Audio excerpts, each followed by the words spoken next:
Coming up on the Rockbridge Report, Virginia's election is just around the corner. We'll bring you a story on one of the election's hottest topics, Confederate monuments. And in Washington, President Donald Trump has new responses to this week's news and talk taxes and jobs in the Oval Office. And we'll show you how the Astros celebrated the big win last night. And we'll have reporter Alex Klein live from Lelburn Downing Middle School to show us how they're keeping your children safe. All that and more next on the Rockbridge Report. Live from the campus of Washington and Lee University with news for Rockbridge County, this is the Rockbridge Report. Welcome to the Rockbridge Report. I'm Paige Williams. And I'm James Laverty. Virginia's election is right around the corner. Though it's an off year, there are many important races in the state, and high turnout at the polls is as necessary as ever for the candidates. Polls for big ticket offices still aren't showing clear leaders. For Lieutenant Governor, polls show that Democratic candidate Justin Fairfax is slightly ahead of the Republican Jill Vogel. For Attorney General, polls show incumbent Democratic candidate Mark Herring ahead of his opponent John Adams. And for Governor, the polls have been jumping all over the place, so it could be a very close race between Republican Ed Gillespie and Democrat Ralph Northam. So make sure to make it out to the polls on Tuesday for those big races, as well as some of our local ones.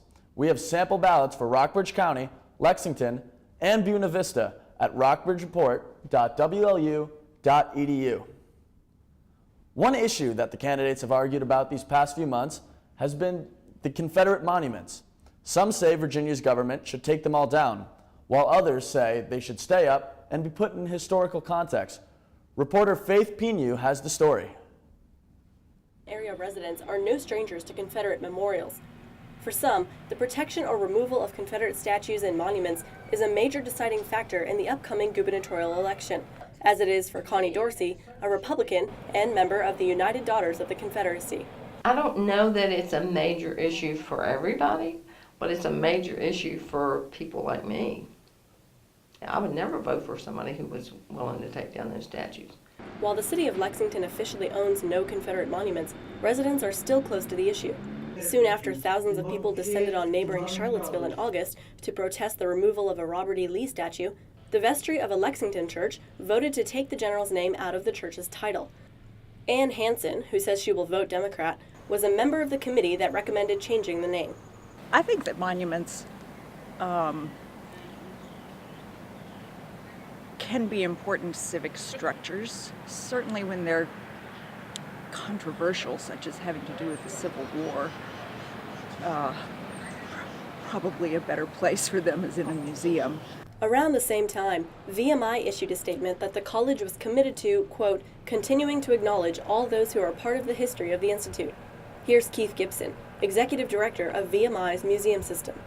I think it is the responsibility of every community to reflect on its personal heritage, its local heritage, its origins. A September poll by Mason-Dixon Polling and Strategy shows 62% of Virginians oppose removing Confederate monuments. 54% believe more context should be added to existing monuments. The future of publicly owned Confederate memorials could rest in the hands of Ed Gillespie or Ralph Northam, the Republican and Democratic candidates for governor. The statues should remain, and we should place them in historical context so that people can learn. We don't have to glorify the objects of the statues. We can educate about them. Personally, I would think that the statues would be better placed in museums with certainly historical context, but I am leaving that up to the localities. For the Rockbridge Report, I'm Faith Pinu. Whatever your take on the issue, don't forget to head to the polls on Tuesday, November 7th to cast your vote. President Donald Trump has joined the discussion on the terror attack that happened in New York City on Tuesday. He tweeted, quote, NYC terrorist was happy as he asked to hang ISIS flag in his hospital room. He killed 8 people, badly injured 12, should get death penalty. But some are choosing to focus on the victims of the attack. One of the 2 Americans killed in Tuesday's terror attack in New York was Nicholas Cleves. The 23-year-old New York resident had just graduated from Skidmore College. Of the 8 victims killed, 5 were Argentinians and 1 was from Belgium. Darren Drake, a 32-year-old from New Jersey, was the other American killed in the attack. Director and producer Brett Ratner is the latest Hollywood figure accused of sexual misconduct. According to the LA Times, 6 women, including Olivia Munn and Natasha Henstridge, have accused him of actions ranging from sexual harassment to assault. They say the incidents happened in private homes, at industry events, and on movie sets. The director worked on several hit movies, including Rush Hour and X-Men: The Last Stand. Through his attorney, Ratner has denied the allegations to CNN. Congress has started grilling tech companies Tuesday about Russia's meddling in the 2016 presidential election. Executives from Facebook, Twitter, and Google testified in the first 3 hearings this week.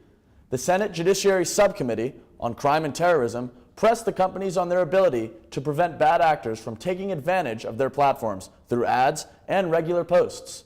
Facebook's general counsel said the social networking site had limitations on what it could know. In our investigation, which continues to this day, we have found that foreign actors used fake accounts to place ads on Facebook and Instagram that reached millions of Americans over a 2-year period, and that those ads were used to promote pages, which in turn posted more content. People shared these posts, spreading them still further. Many of these ads and posts are inflammatory. Some are downright offensive, and much of it will be particularly painful to communities that engaged with this content believing it to be authentic. They have every right to expect more from us, and we are determined to do better. Also, Twitter revealed that it found more than 36,000 accounts appeared to be linked with Russia. The tech companies have condemned the Russian meddling and pledged to crack down where necessary. President Donald Trump used the Oval Office as a backdrop to talk taxes and jobs. Republicans have not yet given specifics of the plan, though we do know it will slash the corporate tax rate and lower the personal taxes of most Americans. We're working to give the American people a giant tax cut for Christmas. We are giving them a big, beautiful Christmas present in the form of a tremendous tax cut. It will be the biggest cut in the history of our country. It'll also be tax reform, and it'll create jobs. The Tax Writing Ways and Means Committee in the House will work on finalizing this proposal next week. In other Trump news, President Trump nominated Jerome Powell to replace Janet Yellen as chair of the Federal Reserve this afternoon. Powell, a member of the Fed's Board of Governors, is similar to Yellen in his cautious approach to raising interest rates. If confirmed by the Senate, Powell will take over in February. The Houston Astros won the World Series for the first time in the team's history last night. They beat the Los Angeles Dodgers 5-1 in Game 7. Astros leadoff hitter George Springer was named the most valuable player of the World Series. He began Game 7 with a double and hit a 2-run homer in his next at-bat to help get the Astros to their win. Usually, World Series games are a competition between the team's pitchers and bullpens. Bats were flying during this matchup, which broke the record for the most home runs in any World Series. Coming up, we'll give you the best tips and tricks for Election Day in Lexington, Buena Vista, and Rockbridge County. Although it's November, it looks like we have some warm weather ahead of us. I'll have your weekend weather forecast next.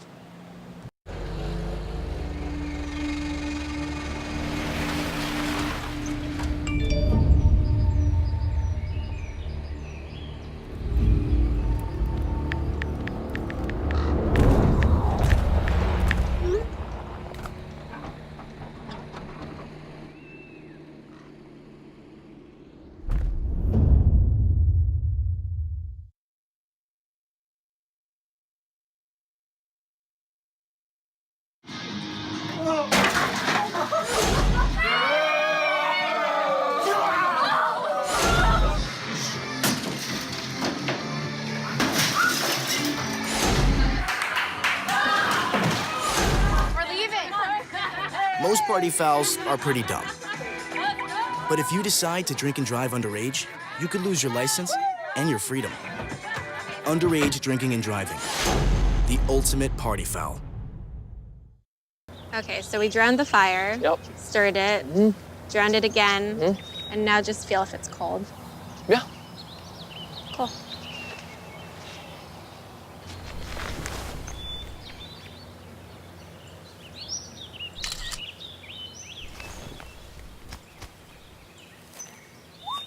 Smokey just gave me a bear hug. I know. I already posted it.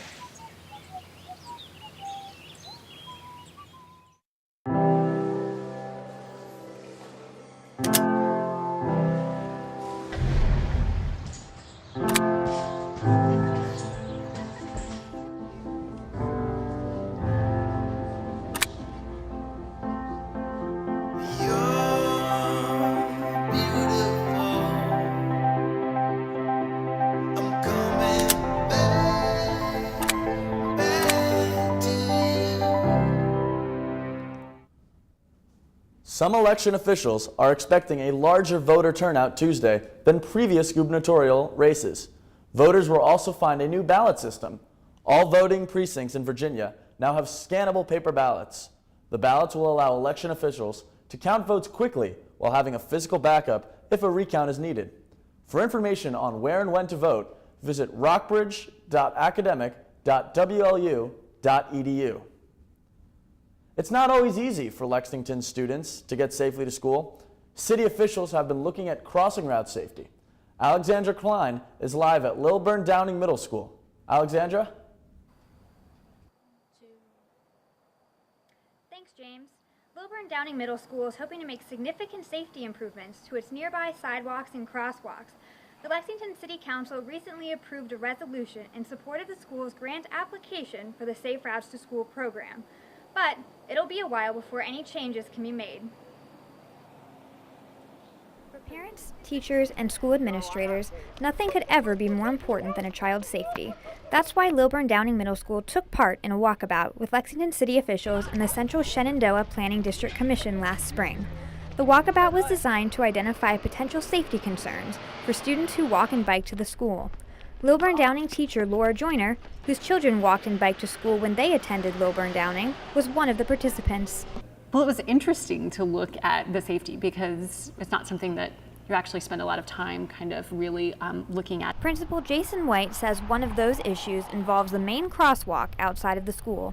That crosswalk leads directly from the school and into a resident's driveway on the other side of the street. Actually, the day we did the walkabout, there was a resident trying to get out of their own driveway, and they can't because the crosswalk goes directly into a driveway. After the walkabout, Transportation Program Manager Ann Cundy from the Central Shenandoah Planning District Commission began working on Lilburn Downing's Safe Routes to School grant application. That application was due Wednesday to the Virginia Department of Transportation. If approved, the approximately $100,000 grant will be used to improve the school's parking lot entrance and nearby crosswalks. I particularly love the piece of this project where we are extending a sidewalk from the side of the school over to the new Thompson's Knoll neighborhood, right? Right now, any students whose families are locating to that newer low to moderate income neighborhood are having to go the long way around, and that may be a detriment to them. However, there are still other areas of concern that the grant won't address. Joyner says the intersection between Lewis and Washington Streets is one of them. There, traffic flows in 3 directions and poses a hazard for students trying to cross the street. Another issue is the high-speed bypass, which some students cross while walking to and from school.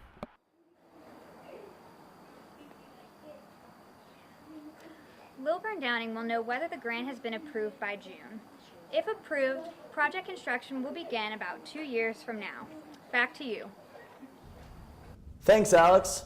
Well, it's been getting colder and colder, and with the end of daylight savings times this weekend, it will be getting even darker when we wake up. So, Brennan, what else is going on with the weather?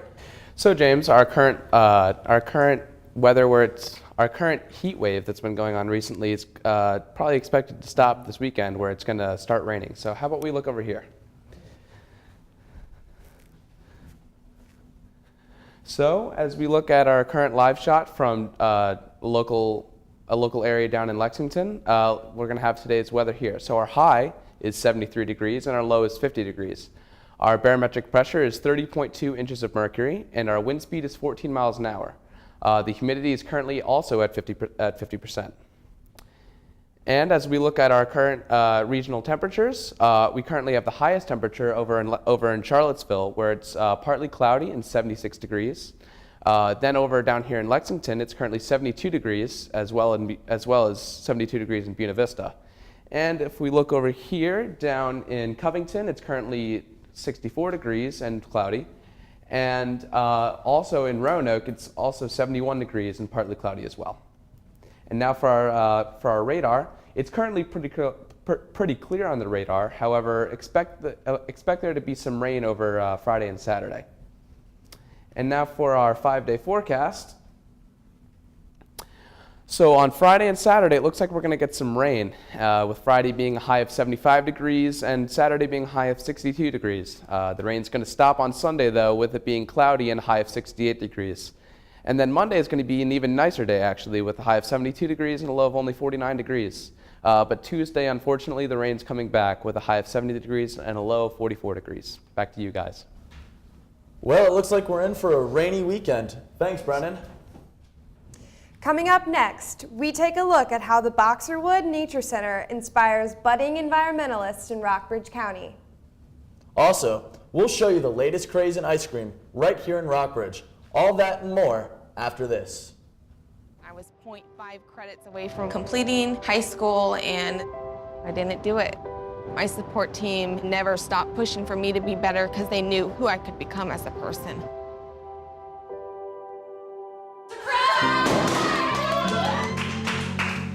I've been given an opportunity and I'm just thankful for it. Find free adult education classes near you at finishyourdiploma.org.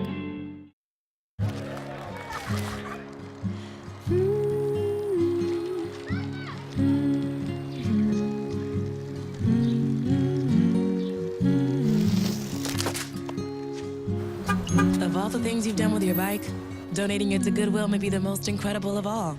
Your donations help fund job placement and training for people in your community, which means your stuff can be more powerful than you think.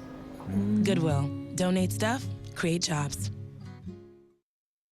It's a beautiful day out here. Sunny today with light breezes, giving way to clouds in the afternoon. We could see some light precipitation to moderate precipitation later on, followed by powerful storm-like conditions. 90 miles per hour winds are expected. Authorities are asking everyone, stay indoors. Come on, that's it. Let's go.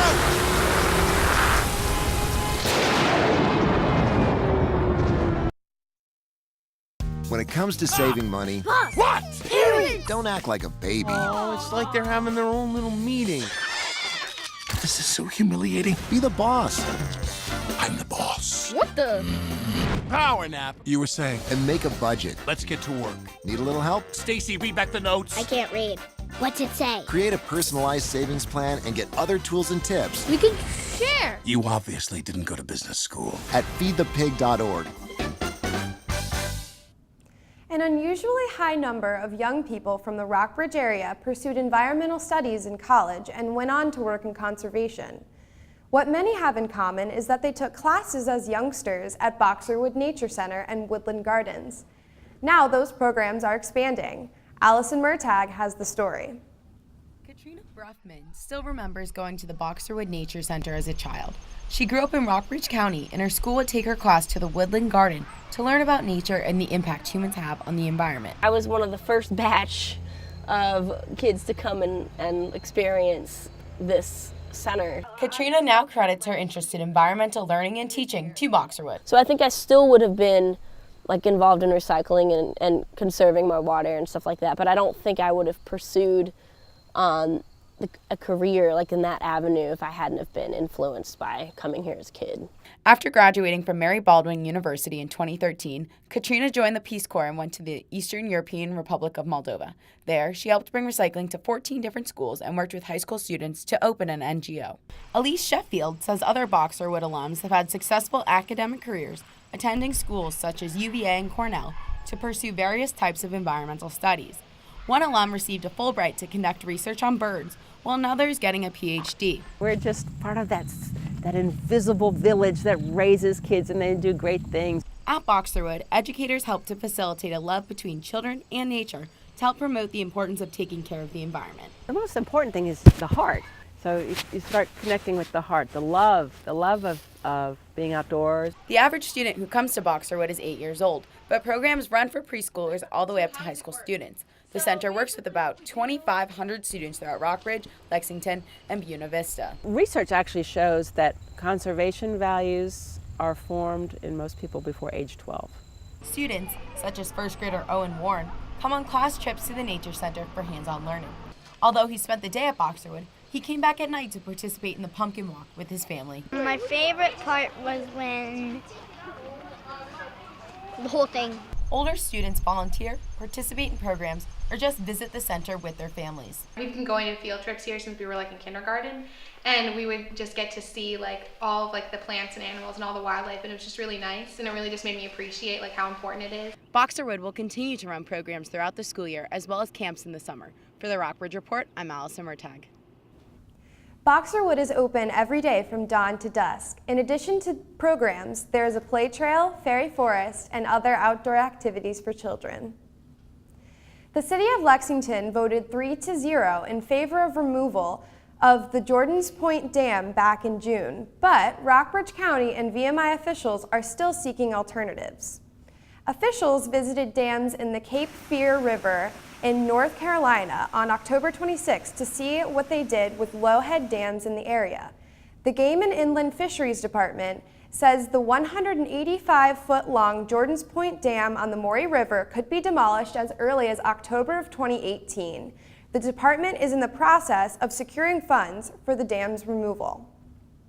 The Virginia Department of Social Services Board launched an investigation into the beleaguered Rockbridge Board of Social Services last month. But the local Commonwealth's attorney says the state board has no real power to make changes in the local board. Local activists feel the board members must be held accountable, but at this point, neither the director of the local agency nor the local board of supervisors seem to have details about how this investigation will proceed, as it is unprecedented. Rockbridge County has a plan in place to phase out its current residential trash collection system of using open dumpster sites. But implementing that plan may be easier said than done. Keenan Willard has the story. Open-air collection facilities like this landfill are the backbone of Rockbridge County's commercial trash collection services. However, when it comes to residential areas, the county's decided it may be time for a new strategy. Renovating this open dump site in Carrs Creek is the next phase of Rockbridge County's initiative to replace dump sites like this with staffed solid waste collection facilities. One of the primary reasons we were started exploring our options is general use and abuse that's at the unstaffed dumpsters that it's persisted for many, many years in the past, and it's gotten to be quite problematic. The county officially began the initiative back in September with the selection of a location for a collection facility in the Fancy Hill area. But that seemingly simple step in the process took 7 months to complete. Officials say that's because no matter how dirty an existing dumpster site may be, nobody wants to have a new trash facility built in their backyard. And they are dumpsters. It's very hard to locate some of these sites. Everybody does want a site to be convenient. However, most people don't want it as their neighbor, and that's been the largest significant challenge that we've had to overcome. In addition to the Carrs Creek site renovation, the county is currently scouting out potential sites in the Walkers Creek area and plans to move the current facility in Glasgow to an area more central to the county. While it may seem dramatic now, administrators are confident that citizens will come to appreciate the initiative. It's simply not trying to impose change. It's change that's born out of necessity. County officials say that they hope to have the plan completely finished within 8 to 10 months. However, when it comes to political issues as dirty as this one, it's anyone's guess. For the Rockbridge Report, I'm Keenan Willard. Coming up on the Rockbridge Report. We'll show you how Buena Vista is serving up a new sweet treat after this.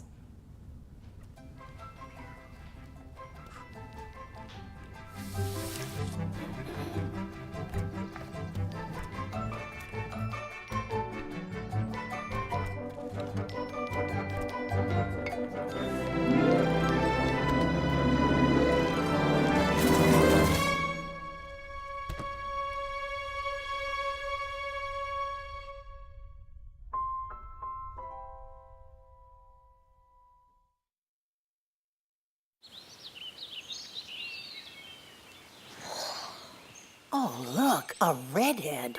Staring contest.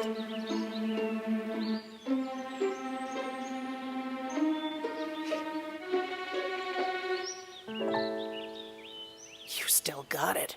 I know. Come alive with the forest. The dad was cute.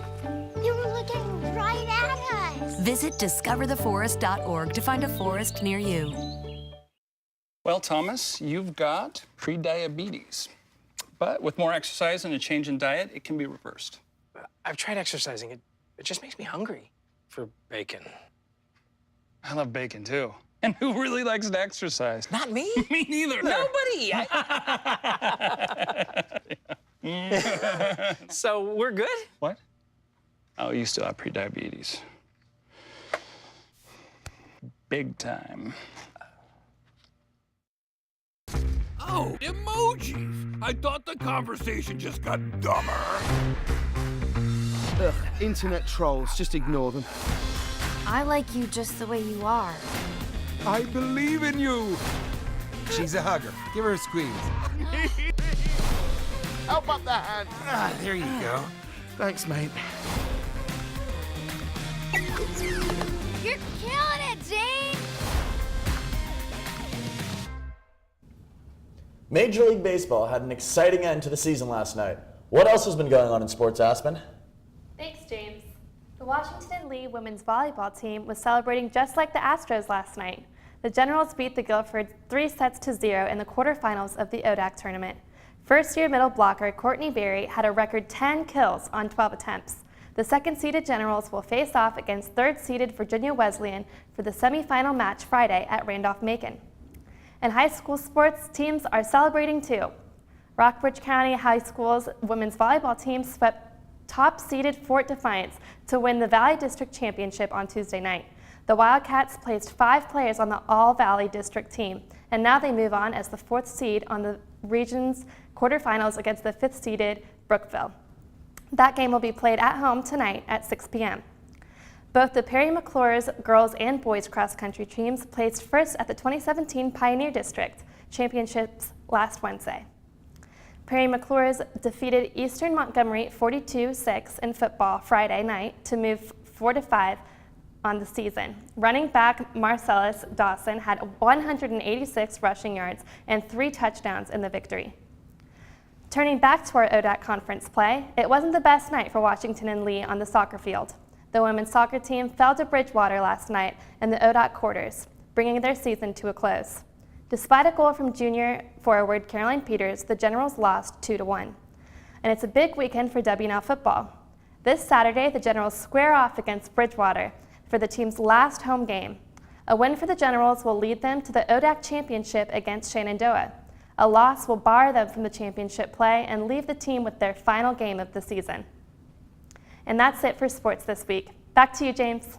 Thanks, Aspen. One of the trendiest ways to serve ice cream has arrived in Buena Vista. Rolled ice cream first came across foodies' radar screens in 2015 and quickly spread across the country. You can now find this unique treat in Buena Vista. Mario Harper opened Ice Slice about a month ago. He spent the summer peddling his ice cream stand around until he decided to open a shop. We had such a great response from the residents and such a great response from everybody that we decided to open an actual brick and mortar location. Harper and his wife moved to Buena Vista from Utah 2 years ago when she received a job offer from SVU. Harper said the community has supported and welcomed his business. To make his ice cream, Harper starts with a sweet milk base and pours it onto an extremely cold pan. He chops the toppings and mixes them in. Classic cookies and cream, strawberry, or a whole piece of pumpkin pie are a few of your toppings choices. He flips the ice cream as he dices it, adding air into it before spreading it flat. Then he, very carefully, rolls it up, puts it in a cup, and adds toppings if the customer wants. Everyone has tried the ice cream and said they love it and they all want me to stay here. Harper markets his business via Facebook and regularly takes polls on what flavors he should add to the menu. Customer reviews say they love the freshness of the toppings and the overall feel of the ice cream shop. We make the ice cream in front of you, it's just a cool experience and just the process of it, and ice cream tastes great. In a community that is encouraging businesses to set up shop, iSlice is a win. I'm Caroline Leake, here in Buena Vista for the Rockbridge Report.